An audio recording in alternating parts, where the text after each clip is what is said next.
Dengan komposisi grup seperti ini, saudara-saudara, saya khawatir kalau jangan-jangan nanti hanya ada 2 tim saja yang bisa lolos ke Piala Asia U23, saudara-saudara. Saya rasa Vietnam dan Thailand itu akan bisa lah lolos ke putaran final di Arab Saudi tahun depan. Nah, sementara Indonesia ini saya rasa, ya ini harus kerja keras lah. Indonesia ini harus kerja keras, sementara karena lawannya Korea, sementara Malaysia ya butuh keberuntungan sedikit.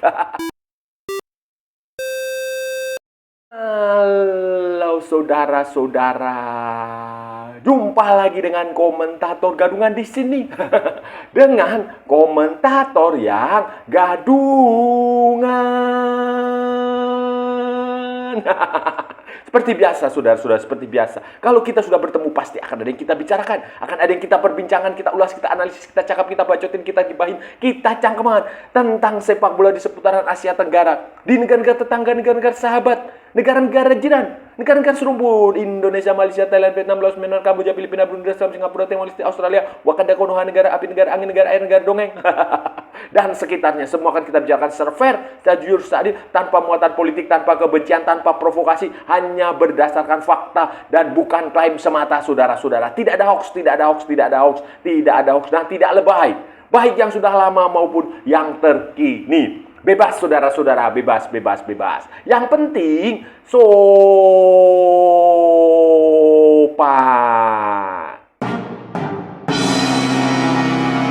Jadi begini, saudara-saudara, jadi begini, kualifikasi Piala Asia U23, saudara-saudara, itu akan segera dimulai. Besok, tanggal 3, saudara-saudara, tanggal 3 September 2025 di berbagai kota. Jadi ada 11 grup di situ. Ada 11 grup digelar di 11 negara tuan rumah. Kemudian nanti semua juara grup akan lolos otomatis ke Piala Asia U23 di Arab Saudi bersama dengan tentu saja tuan rumahnya Arab Saudi. Berarti akan ada berapa itu? 11 tambah 1, 12 tim. Nah, dan 4 runner up terbaik, 4 runner up terbaik, best runner up-nya itu akan dihitung.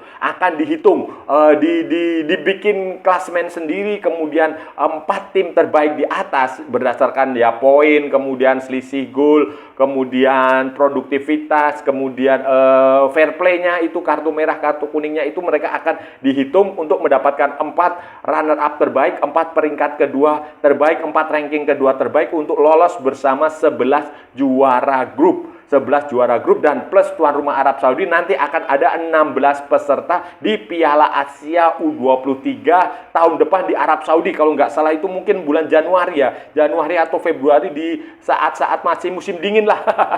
Kalau main di bulan Juni, Juli, Agustus kan itu bisa suhunya 40 derajat lebih. Itu bisa gosong itu para pemain. Tetapi kemungkinan akan main di bulan Januari atau Februari kalau nggak salah ya. Pokoknya di musim dingin lah, saudara-saudara itu. Dan mulai bertanding tanggal 3 dan sejumlah negara ASEAN. Nah, kita fokus saja kepada perjuangan negara-negara ASEAN.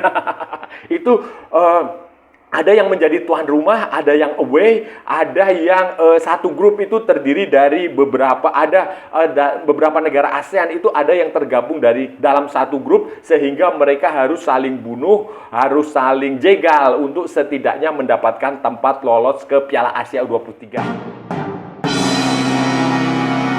Di grup C, saudara-saudara, di grup C itu ada Vietnam, kemudian ada Singapura, itu tim dari ASEAN juga ada di situ, Singapura, kemudian ada Yaman, ada Bangladesh, Bangladesh. Dan dari melihat komposisi seperti ini, saya rasa Vietnam punya peluang besar untuk lolos ke Piala Asia U23 karena Vietnam ini amat sangat serius sekali. Status mereka sebagai juara Piala AFF U23 kemarin itu juga membuat mereka percaya diri dan mereka serius, apalagi mereka main di home, main sebagai tuan rumah di Putau namanya, di kotanya Putau, saudara-saudara, di Vietri Stadium di Putau. Itu mereka sangat serius. Bukti keseriusannya Vietnam ini untuk lolos ke Piala Asia U23 adalah mereka mengorbankan FIFA Matchday edisi September di level senior. Kenapa? Karena pelatihnya sama. Kim Sang-sik memutuskan fokus ke sini karena sehingga di senior mereka hanya menggelar uji coba melawan tim dari lokal saja. Tim lokal, saudara-saudara. Siapalah itu, ada tim Bindina atau siapalah. 2 tim juara di sana itu mereka uji coba aja. Sehingga senior nggak dapat poin. Tetapi pengorbanan mereka harus pengorbanan di senior akan dituntaskan di U23 karena pelatihnya sama, mereka fokus sepenuhnya ke sini. Beberapa pemain muda yang ada di senior juga dipanggil ke U23 ini untuk lolos dan peluang mereka besar karena Singapura kemarin nggak ikut Piala AFF, kualitas di level juniornya juga nggak terlalu bagus. Paling lawan terberat mereka ya Yaman. Skuadnya itu mayoritas itu adalah pemain U20 yang waktu itu tampil di Piala Asia U20, saudara-saudara. Kalau saudara ingat, kalau nggak salah itu waktu itu satu grup dengan Indonesia. Nah, itu saudara. Tetapi saya merasa peluang Vietnam ini untuk lolos langsung ke Piala Asia U23 ini jauh lebih besar daripada peluang Indonesia maupun Vietnam maupun Malaysia. ASEAN lain yang menurut saya nggak mudah ya, pokoknya akan bisa lolos, akan mencapai Piala Asia U23 adalah Thailand, saudara-saudara. Thailand ini, saudara-saudara, itu masuk di grup F, dan di grupnya Thailand ini ada juga tim dari Asia Tenggara lain, yaitu Malaysia. Thailand akan menjadi tuan rumah dan main di Pathum Thani ya, saudara-saudara ya. Kalau nggak salah di stadionnya BG Pathum United. Itu di situ dia akan main di situ bersama dengan Malaysia, Lebanon dan Mongolia.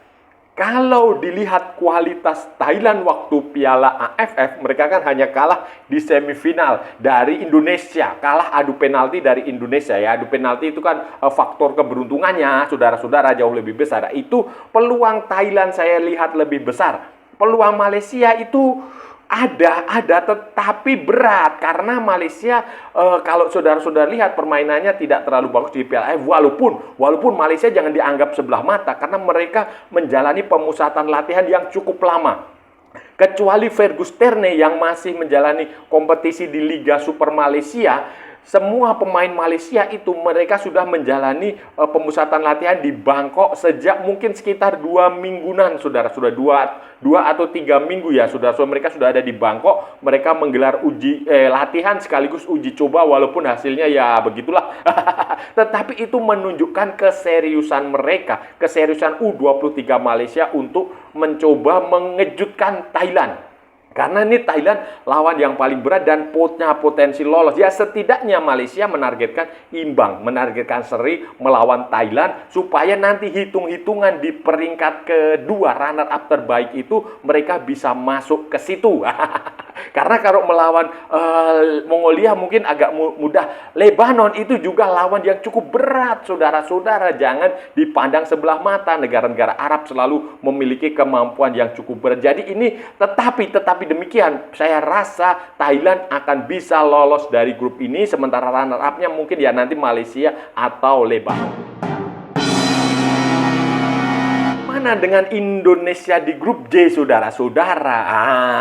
Seperti yang sudah selalu saya katakan, kalau tidak ada perubahan cara bermain, tidak ada perubahan mindset, tidak ada perubahan filosofi permainan seperti yang saat Piala AFF kemarin, kalau yang ditunjukkan itu seperti kemarin di Piala AFF ketika Indonesia hanya mampu pesta gol lawan Brunei, kemudian gol bunuh diri, menang lewat gol bunuh diri lawan Filipina dan bermain imbang dengan Malaysia, kemudian menang adu penalti lawan Thailand dan kemudian kalah di final dengan Vietnam lewat permainan yang begitu-begitu aja, umpan tengah, belakang tengah, kasih ke kanan, kasih ke kiri, maju kagak, mundur ya.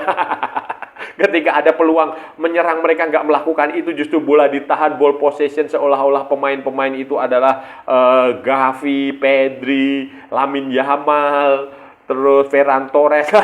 Seolah-olah mereka seperti itu, sehingga ya berat kalau Indonesia masih bermain seperti itu. Walaupun Indonesia sudah memanggil beberapa pemain baru, saudara-saudara. Beberapa pemain baru, salah satunya adalah Dion Marks. Dion Mas adalah pemain keturunan. Sebenarnya dia untuk U20, tetapi dia dipanggil, ya U20 memang usianya masih 20, tetapi dia dipanggil untuk pertama kalinya. Kemudian Mikael Tata yang sempat absen karena cedera kemarin, itu waktu Piala AFF dia absen karena cedera, saudara-saudara. Itu sekarang dipanggil lagi di posisi sayap Mikael Tata. Kemudian ada Zanadin Faiz juga dipanggil. Waktu itu kalau nggak salah dia sempat cedera juga, dia dipanggil. Kemudian Salim Tuhurea itu juga mendapatkan kesempatan pemanggilan. Ricky Pratama juga dipanggil. Dan jangan lupa ada Rafael Strike, saudara-saudara. Rafael Strike dipanggil setelah dia bermain di Dewa United. Walaupun juga main di Dewa United juga nggak bagus-bagus amat sih. Bahkan Dewa United kalah beberapa kali tuh di awal-awal musim. Tetapi ini masih, ya bisalah, usianya masih 22 tahun, diberi kesempatan untuk membantu, setidaknya membantu lini serang Indonesia yang benar-benar payah ketika menghadapi lawan-lawan yang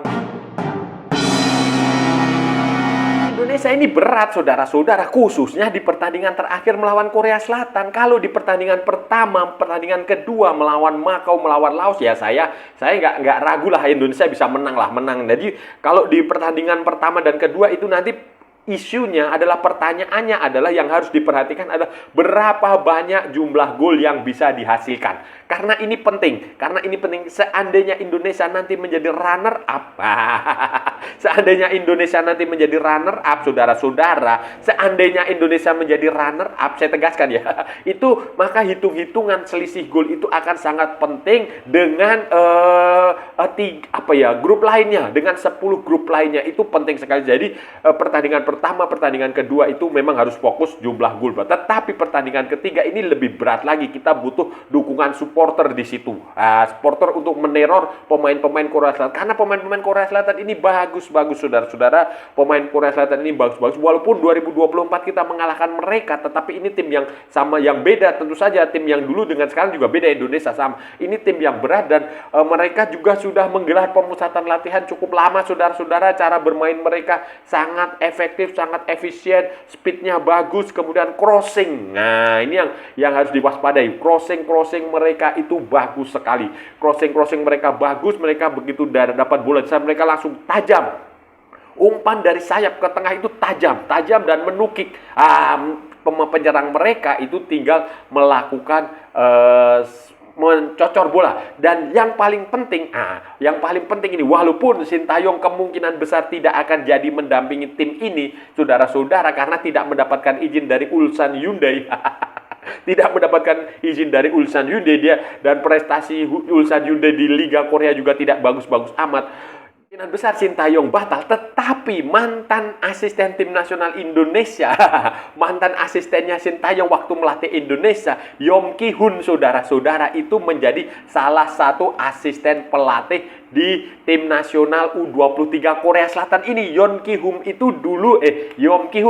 dulu menangani striker, sehingga mau tidak mau Gerard van den Berg harus mencari strategi, harus memiliki strategi yang tidak sama dengan strategi yang sebelumnya, karena ini sudah pasti Yom Ki-hun ini tahu isi dalam luar kepala kondisi tim nasional Indonesia, khususnya di sektor penyerangan maupun di tengah dan di belakang. Bagi saya, saudara-saudara, supaya tim nasional Indonesia lolos itu ya harus jelas, itu harus mengalahkan Korea Selatan.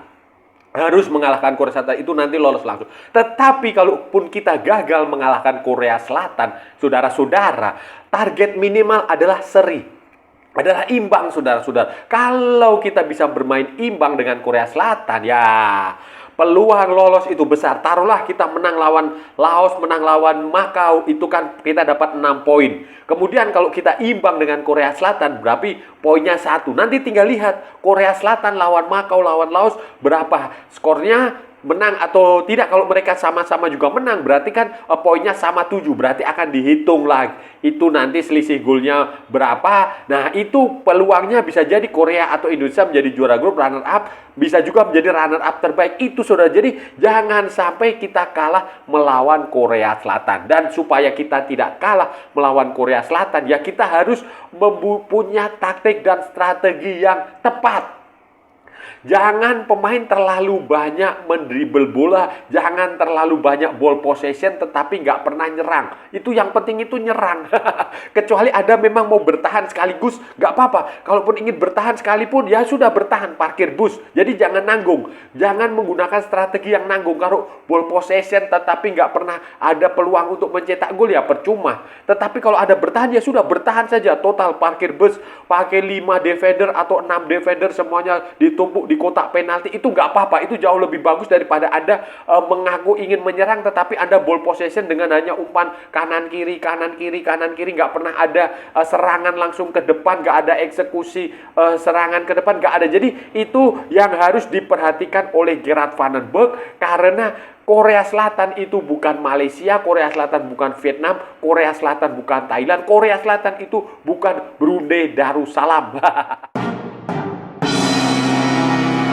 Nah, saudara-saudara, itu tadi pembahasan kita hari ini, saudara-saudara. Kita sudah bicara panjang lebar dari A sampai Z, dari barat sampai ke timur, dari utara sampai ke selatan, dari Sabang sampai Merauke, dari Pulau Rote sampai Pulau Miangas, dari New York sampai San Francisco, dari London sampai Istanbul, dari Zimbabwe sampai Vanuatu. Semua sudah kita ulas, semua sudah kita cakap, semua sudah kita bacotin, semua sudah kita gibahin, saudara-saudara. Tadi, saudara-saudara, hari ini tadi kita bicara tentang kualifikasi Piala Asia U23 yang akan dimulai tanggal 3 September 2025, saudara-saudara, di berbagai tempat, di berbagai negara. Kita tadi membahas peluang beberapa negara ASEAN. Beberapa negara ASEAN yang terlibat, yang ada beberapa negara ASEAN itu yang berkumpul di grup yang sama, saudara-saudara. Dan tadi kita lihat, kalau melihat komposisi seperti ini ya, kemungkinan besar, jangan-jangan ya, kekhawatiran saya ya, hanya akan ada 2 negara Asia Tenggara, hanya akan ada 2 negara ASEAN yang tampil di Piala Asia U23 tahun depan. Nah, berbeda. Ini kan kalau ini terjadi, 2 tim yang lolos itu ya sebuah kemunduran, karena pada 2024 di Qatar itu, saudara-saudara, itu kita ASEAN ini mengirimkan 4 wakil. 4 tim, 4 negara ASEAN tampil di Piala Asia U23. Waktu itu ada Thailand, ada Vietnam, ada Indonesia, ada Malaysia, dan 2 tim diantaranya itu mampu lolos ke fase knockout. Vietnam itu terhenti di babak 16 besar atau perempat final ya. Sementara Indonesia terhenti di semifinal, saudara-saudara. Semifinal, kalah di perebutan tempat ketiga, kemudian kalah di playoff menuju Olimpiade, saudara-saudara. Nah, jadi ini ya, semoga saja ini tidak terjadi. Semoga saja 4 negara lolos. Tapi kan nggak mungkin ini kalau 4 negara lolos. Kemungkinan kalau skenario terbaiknya ya, skenario optimistisnya itu ya 3, saudara-saudara. Tapi skenario terburuk ya cuma 2. Kenapa? Karena misalnya kita lihat saja ya, misalnya di grup C itu ada Vietnam di situ.